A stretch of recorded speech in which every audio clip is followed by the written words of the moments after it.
Dear students, welcome to my channel.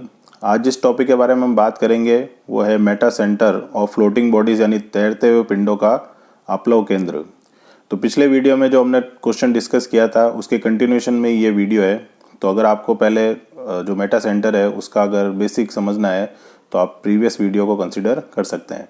अब हम देखते हैं नेक्स्ट क्वेश्चन। जैसे एग्जाम में आ जाता है कि एक ठोस बेलन किसी द्रव में इस प्रकार तैर रहा है कि उसका अक्ष ऊर्ध्वाधर रहे यदि बेलन तथा द्रव के विशिष्ट घनत्वों का अनुपात यानी स्पेसिफिक ग्रेविटी का जो रेशियो है वो सिग्मा अगर दे रखा हो तो हमें प्रूव करना है कि फॉर संतुलन स्थायी होगा यानी इक्विलिब्रियम कंडीशन के लिए ये वाली कंडीशन होनी चाहिए जिसमें हमें दो चीज़ों का रेशियो निकालना है जो कि आधार की त्रिज्या यानी रेडियस ऑफ बेस और हाइट, उसके अंदर ये वाला रिलेशन हमें आना चाहिए। तो अब सबसे पहले जो ऑब्वियस है यहाँ पर क्या दे रखा है, हमें एक ठोस बेलन दे रखा है। तो ठोस बेलन के लिए सबसे पहले हम क्या करेंगे, इसमें डायग्राम बनाएंगे। तो डायग्राम बनाने के लिए ठोस बेलन जो है हमारा कैसा दिखना चाहिए, जैसा कि हमने प्रीवियस वीडियो में भी डिस्कस किया था कि जैसे ये हमारा क्या हो गया, बेलन हो गया, ये हमारी एक्सिस हो गई जो वर्टिकल है यानी ऊर्ध्वाधर है। उसके बाद में ऑब्वियस है हम नाम देते हैं, जैसे ओ पॉइंट हमने उसमें भी नाम दिया था। उसके बाद हमारा यहाँ पर एम पॉइंट हमने नाम दिया था, उसके नीचे हमने जी पॉइंट नाम दिया था और उसके नीचे हमने एच पॉइंट नाम दिया था। तो सिमिलर कंडीशन है यहाँ पर भी हमारे पास कि ये लिक्विड का फॉर्मेशन हमने बता दिया इसमें। उसके बाद में जो हमारी प्रेजेंटेशन है कि टोटल हाइट जो है वो हमारी क्या दे रखी है इसमें एच, और जो पार्ट निमज्जित यानी डूबा हुआ है उसकी हाइट क्या मान ली, एक्स मान ली। अब सबसे पहले हम क्या मानेंगे कि जो बेलन की त्रिज्या हमें दे रखी है यानी रेडियस ऑफ सिलेंडर वो हमें क्या दे रखा है, स्मॉल ए। उसके बाद हमें ऊंचाई दे रखी है इसमें जो कि एच है, दैट इज हाइट। ठीक है। अब मेन चीज जो है वो हमारे को क्या फाइंड आउट करना है कि संतुलन क्या होना चाहिए, स्थायी होना चाहिए। तो संतुलन अगर स्थायी होगा उसके लिए हमारी कंडीशन क्या होती है कि संतुलन स्थायी होगा। तो कंडीशन क्या होगी, H M greater than H G, यानी हमें ये वैल्यू फाइंड आउट करनी है। तो सबसे पहले अगर हम इस डायग्राम में देखते हैं तो एच जी ये हमारी लेंथ है और ओ जी ये हमारी लेंथ है और ओ एच हमारी ये वाली लेंथ है। तो सबसे पहले अगर हम डिफाइन करते हैं कि ओ से लेकर जी तक की जो डिस्टेंस है वो कॉम्बिनेशन किससे बनी हुई है, O H plus H G से। तो हमें डिफाइन करना है एच जी। तो एच जी की वैल्यू क्या हो जाएगी, ओ जी माइनस ओ एच। अब ओ जी क्या है, इस सिलेंडर का यानी जो हमारा बेलन है उसका गुरुत्व केंद्र है। टोटल हाइट हमारी एच है तो यहाँ से यहाँ तक की हाइट क्या हो जाएगी, फिर से h/2। सिमिलरली अगर हम ओ एच को डिफाइन करते हैं तो जो डूबा हुआ पार्ट है यानी जो निमट्स पार्ट है उसकी हाइट क्या है, x है। तो बची हुई हाइट जो होगी टोटल हाइट अगर हम इसको h के लिए डिफाइन करेंगे तो वो कितनी हो जाएगी, x/2। तो एच जी की वैल्यू हमारे पास क्या आ जाएगी, h/2 माइनस x/2 यानी 1/2 अगर हम कॉमन ले लेते हैं तो क्या बचेगा, h माइनस एक्स। तो ये हमारा पार्ट हो गया ये वाला। फिर से उसके बाद में हमें क्या डिफाइन करना है, एच एम की वैल्यू। तो एच एम का हमारा फॉर्मूला क्या होता है, ए के स्क्वायर अपॉन वी। तो ए हमारा एरिया होता है, के हमारी रेडियस ऑफ जायरेशन यानी परिभ्रमण त्रिज्या होती है और वी हमारा निमज्जित आयतन होता है। तो एक एक को अगर हम डिफाइन करते हैं तो ए की वैल्यू हमारे पास क्या हो जाएगी, जो हमारा बेस है that is pi A square. के क्योंकि बेलन है तो के की वैल्यू क्या रखनी है हमें, a/2। और निमज्जित जो आयतन है जो वॉल्यूम होता है वो होता है हमारा जनरल वॉल्यूम क्या होता है, पाई आर स्क्वायर एच। आर की जगह यहाँ पर लिख देंगे ए, तो ए स्क्वायर और एच मतलब हाइट जो है जो डूबा हुआ पार्ट है उसकी हाइट क्या है, एक्स है। तो एच एम की वैल्यू अगर हम यहाँ डिफाइन करते हैं तो वो हमारी क्या आ जाएगी, पाई ए स्क्वायर इंटू ये हो जाएगा ए स्क्वायर बाई 4 और अपॉन में फिर से पाई ए स्क्वायर एक्स। तो पाई ए स्क्वायर से ए स्क्वायर कट गया तो ए स्क्वायर अपॉन 4x। तो ये हमारे पास कंडीशन आ गई। अब H M greater than H G के लिए क्या डिफाइन करना है कि A square upon 4x is greater than half of H minus x. तो अब इसके अंदर जो वैल्यू हमें डिफाइन करनी है वो हम इसको कैंसिल आउट कर देते हैं अगर, तो A square upon 2x greater than क्या हो गया, एच माइनस एक्स हो गया। अब इसको अगर हम क्रॉस मल्टीप्लाई करते हैं तो ए स्क्वायर ग्रेटर देन क्या हो जाएगा, 2xh माइनस 2x स्क्वायर। अब ये वाली जो वैल्यू आई है जो हमें रिजल्ट लेके आना है उसके ऊपर अगर हम नज़र डालते हैं तो हमारा रिजल्ट क्या आना चाहिए, √2 सिग्मा 1 माइनस सिग्मा। और हमारे पास अभी रिजल्ट क्या आया है, A square greater than 2xh minus 2x square. तो अब अगर हम इसमें से कॉमन लेते हैं 2x अगर हमने कॉमन लिया तो क्या बचेगा, h माइनस एक्स बच जाएगा हमारे पास। अब ये वाला आगे वाला जो काम कर रहे हैं हम, वो इसके लिए कर रहे हैं कि हमें जो रिजल्ट आना है वो सिग्मा यानी स्पेसिफिक ग्रेविटी यानी विशिष्ट घनत्व के पदों में लेकर आना है। तो इसमें हमने सबसे पहले क्या कर दिया, 2x कॉमन ले लिया। उसके बाद में अगर हम इसमें इस तरह से अगर इसको प्रेजेंट करें 2x, ठीक है, और इसमें से अगर हम h कॉमन ले लेते हैं तो यहाँ क्या हो जाएगा h 1 minus x by H. अब हमने क्या करना है, इसमें h से गुणा भाग करना है यानी मल्टीप्लाई और डिवाइड करना है। तो मल्टीप्लाई करेंगे तो क्या हो जाएगा 2x अपॉन h और 1 माइनस एक्स अपॉन h का हमने क्या लिख दिया h स्क्वायर, ठीक है। अब h स्क्वायर को उधर लेके जाएंगे तो a square upon h square greater than क्या हो जाएगा 2x by H into 1 minus x by H. ये हमने प्रेजेंटेशन कर दिया।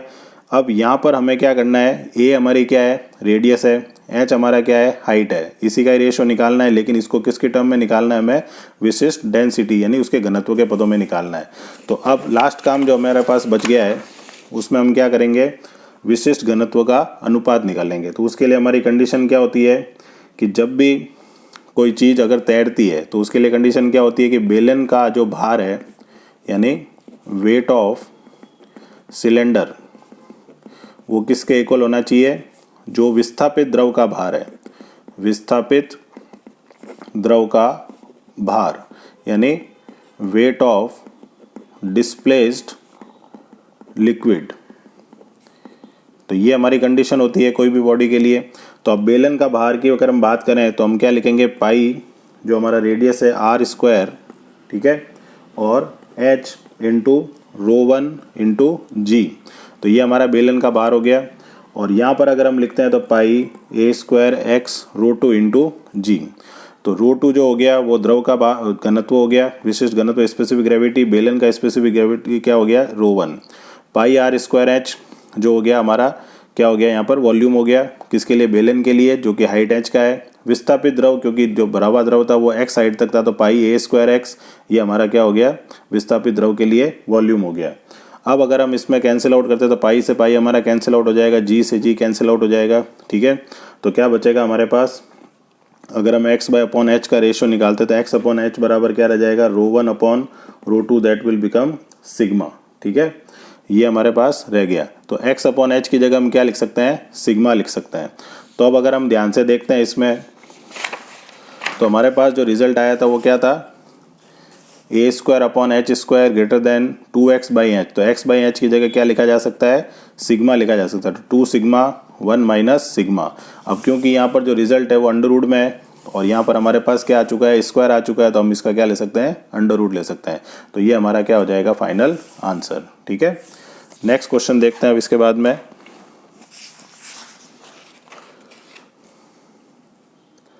तो नेक्स्ट क्वेश्चन हमारे पास क्या कह रहा है, एक ठोस शंकु जिसका अर्ध शीर्ष कोण अल्फा है, ऊंचाई h है, विशिष्ट घनत्व सिग्मा है, ठीक है। स्पेसिफिक ग्रेविटी दे रखी है, सेमी वर्टिकल एंगल दे रखा है और हाइट दे रखी है। एक द्रव में जिसका विशिष्ट घनत्व रो है, यानी वो एक द्रव में डूबा हुआ होगा जिसका विशिष्ट घनत्व हमें क्या दे रखा है, रो दे रखा है। तो इस प्रकार संतुलन में तैर रहा है कि उसका अक्ष ऊर्ध्वाधर है, यानी शंकु जो है वो खड़ा है। प्रतिबंध हमें ज्ञात करना है कि संतुलन स्थायी होगा, इसके लिए प्रतिबंध ज्ञात करो।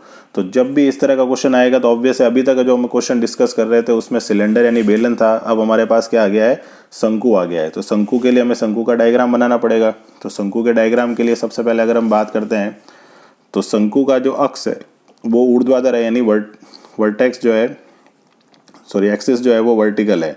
तो सबसे पहले अगर हम इस शंकु की डिज़ाइन की बात करें तो इस तरह से हमारा शंकु दिखना चाहिए, ठीक है। ये इस तरह से हो गया हमारे पास। उसके बाद ये डूबा हुआ पार्ट हो जाएगा इसका, जो कि सेक्शन वाइज हम डिफाइन करेंगे। ये हमारा हो गया ओ जो कि हमारा वर्टेक्स है। उसके बाद हम डिफाइन करेंगे एम, उसके बाद हम डिफाइन करेंगे जी, और उसके बाद हम डिफाइन करते हैं एच। तो यहाँ पर भी हमारा क्या बन रहा है, जैसे एक सर्कल हमने बना दिया जो कि एक बेस की तरह काम कर रहा है। अब ये जो हाइट है ये हमेशा हम क्या मानते हैं, एक्स मानते हैं, और ये जो हाइट है टोटल हाइट वो हमारे को क्या दे रखी होती है, एस दे रखी होती है। और शंकु का नाम दे देते हैं जैसे ए और बी। तो इस तरह से हमने यहाँ पर इसको डिफाइन कर दिया है। अब सबसे पहले अगर हम बात करते हैं तो शंकु के केस में फिर से हमारी जो कंडीशन है, जो संतुलन जो स्थायी होगा, यानी इक्विलिब्रियम कंडीशन अगर स्टेबल होगी तो हमारे पास कंडीशन क्या है कि एच एम जो है वो एच जी से क्या होना चाहिए, बड़ा होना चाहिए। तो फिर से हमें एच एम और एच जी की वैल्यू निकालनी है। तो एच जी की वैल्यू जैसा कि हमने पिछले बार में डिस्कस किया था कि ओ से लेकर जी तक का जो पार्ट है वो दो पार्ट में डिवाइड हो जाता है, that is O H plus H G. तो एच जी की वैल्यू क्या हो जाती है हमारे पास, ओ जी माइनस ओ एच। अब ओ जी जो है वो हमें ध्यान रखना है कि शंकु के लिए क्या होता है हमारे पास, ओ जी की वैल्यू अगर डिफाइन करेंगे तो 3/4h होती है। और ओ एच जो होगी, क्योंकि यहाँ पर हाइट जो है वो एक्स है, तो यहाँ क्या लिख देना आप 3/4 इंटू एक्स। ये हमें ध्यान रखना है शंकु के लिए, यानी कोन के लिए जो हमारे सेंटर ऑफ ग्रेविटी की जो हाइट होती है, जैसे हमने बेलन के लिए डिस्कस किया था, तो बेलन में क्या होता है समांतर रेखा यानी पैरेलल लाइन होती है, तो उसमें हम जो हाइट होती है उसको डिवाइड कर सकते हैं। लेकिन यहाँ जो रेखा है वो तिर्यक रेखाएं कहलाती हैं, ठीक है। तो इस केस में अगर हम डिफाइन करेंगे तो हाइट को हम एक्चुअल में हाफ पार्ट में डिवाइड नहीं कर सकते। तो इसलिए हमें ध्यान रखना है कि यहाँ पर जो वैल्यू होती है 3/4h हो जाएगी और इसके लिए क्या हो जाएगी 3/4x। तो इस तरह से अगर हम ओ एच जी की वैल्यू अगर हम डिफाइन करते हैं तो 3/4 आ जाएगा कॉमन और हमारे पास क्या बच जाएगा h माइनस एक्स। तो ये हमारा पार्ट हो गया एच जी का। अब हम बात करेंगे एच एम की। तो एच एम का फॉर्मूला हम सब जानते हैं कि एच एम का फॉर्मूला क्या होगा, ए के स्क्वायर अपॉन वी। अब ए की वैल्यू अगर हम बात करते हैं तो हमारा जो शंकु का जो बेस है वो क्या है, एक सर्कल की तरह है, तो पाई आर स्क्वायर होगा। लेकिन हमें क्योंकि जो रेडियस है वो डिफाइन करनी है जो पार्ट हमारा डूबा हुआ है, तो ये वाली हमारी क्या होगी, रेडियस होगी, ठीक है। और ये हमारी क्या है, हाइट एक्स है, और ये हमारा क्या कहलाता है, सेमी वर्टिकल एंगल एल्फा। तो अगर हम टेन एल्फा की बात करते हैं, जो कि हमारा ये वाला शंकु जो है इस केस के अंदर, तो ये हमारा टेन एल्फा क्या होता है, लंब बटा आधार यानी परपेंडिकुलर अपॉन बेस। तो इस केस में अगर हम बात करते हैं तो ये जो हमारा ये क्या बन जाएगा बेस और ये क्या बन जाएगी हाइट। तो एक तरह से हमारी जो त्रिज्या है यानी जो रेडियस है वो हमारा परपेंडिकुलर है, और जो हमारी हाइट है यानी ऊंचाई है वो हमारे क्या हो गया यहाँ पर आधार हो गया है, ठीक है। तो अब अगर हम टेन एल्फा की बात करते हैं तो रेडियस हमें निकालनी है, तो त्रिज्या यानी रेडियस यहाँ हो जाएगी और हाइट क्या हो जाएगी एच। तो रेडियस की वैल्यू क्या आ गई हमारे पास, त्रिज्या यानी रेडियस क्या हो गई equal to x tan alpha. तो ये हमारे पास रेडियस आ गई। अब हमारे नेक्स्ट पार्ट हमें क्या करना है कि एरिया निकालना है। तो बेस का एरिया क्या होगा, पाई आर स्क्वायर, क्योंकि वो सर्कल है। तो ए बराबर हम क्या लिख सकते हैं, pi X square tan square alpha. तो ये हमारा ए हो गया। अब बात करते हैं के की। तो के जो होगा वो हमारा होगा जो रेडियस है उसका हाफ। तो के हमें क्या लेना है, x/2 टेन एल्फा यानी रेडियस का हाफ। और v जो होगा वो हमारा क्या होता है, वॉल्यूम होता है, और जो डूबा हुआ पार्ट है तो 1/3 पाई आर स्क्वायर एच, ये हमारा जनरल वॉल्यूम होता है। तो 1/3 पाई आर की जगह हम क्या लिख देंगे, x टेन एल्फा। तो क्या हो जाएगा x square tan square alpha, और हाइट मल्टीप्लाई में h है। तो अब ये जो h है इसको अगर हम डिफाइन कर देते हैं उसकी टर्म में जो हमारी हाइट है, तो ऑब्वियस है h की जगह भी हमें x लिखना पड़ेगा। तो 1/3 pi X cube tan square alpha. तो अब अगर हम एच एम की वैल्यू डिफाइन करते हैं तो क्या हो जाएगा, ए की वैल्यू लिख देंगे सबसे पहले pi X square tan square alpha into X square by 4 tan square alpha upon 1/3 pi X cube tan square alpha. ये हमारी सब वैल्यू आ गई। अब इसको अगर हम कैंसिल आउट करते हैं तो टेन स्क्वायर एल्फा से ten square alpha cancel out हो गया यहाँ पर। उसके बाद हमारे पास एक्स की पावर टोटल पावर ऊपर 4 है, तो एक पावर हमारी रह जाएगी, पाई से पाई हमारा कैंसिल आउट हो जाएगा। तो रिजल्ट क्या बचेगा हमारे पास, 3/4 एक्स टेन स्क्वायर एल्फा। ये हमारे पास रिजल्ट बच गया। अब कंडीशन में अगर हम वैल्यू पुट करते हैं तो H M greater than H G की वजह से एच एम यानी 3/4 x tan square alpha is greater than किससे होगा, 3/4 एच माइनस एक्स। तो 3/4 से 3/4 तो कैंसिल आउट हो गया। उसके बाद में यहाँ पर अगर हम वैल्यू को डिफाइन करते हैं तो इस चीज़ को अगर हम इस तरह से लिखें कि यहाँ क्या बचेगा हमारे पास, X tan square alpha greater than H minus X. अब 1 प्लस टेन स्क्वायर एल्फा हमारे पास क्या होता है, 1 plus tan square alpha equal to होता है सेक स्क्वायर एल्फा। तो यहाँ पर tan स्क्वायर अल्फा लिखा हुआ, तो उसकी जगह हम क्या लिख सकते हैं, सेक स्क्वायर अल्फा -1, इसकी जगह क्या लिख सकते हैं, tan स्क्वायर अल्फा की जगह। तो यहाँ क्या हो जाएगा, x bracket sec square alpha -1 greater than h minus x. तो x को अंदर अगर मल्टीप्लाई करते हैं तो क्या बचेगा, x sec square alpha minus x greater than h minus x. तो x से x क्या हो गया, कैंसिल आउट। तो x बाई एच अगर हम डिफाइन करते हैं तो 1/सेक स्क्वायर क्या हो जाएगा, कॉस स्क्वायर अल्फा। अब इसको फर्दर आगे भी सॉल्व किया जा सकता है, लेकिन ये भी हमारी क्या हो सकती है, कंडीशन, क्योंकि यहाँ पर हमारे क्वेश्चन में लिखा हुआ है प्रतिबंध ज्ञात करो, यानी हमें डिफाइन नहीं किया हुआ है कि क्या लेके आना है। तो ये हमारा क्या हो सकता है, फिर आंसर हो सकता है। तो इस तरह से आप मेटा सेंटर से रिलेटेड जो भी क्वेश्चन है उसमें जो कंडीशन होती है हमारी HM ग्रेटर देन HG, ये वाली जो कंडीशन है उसमें HG और HM की वैल्यू फाइंड आउट करके उनको पुट करके आप कंडीशन को जो रिजल्ट हमें लाना है उसको फाइंड आउट कर सकते हैं। तो मिलते हैं नेक्स्ट वीडियो में, तब तक के लिए थैंक यू वेरी मच।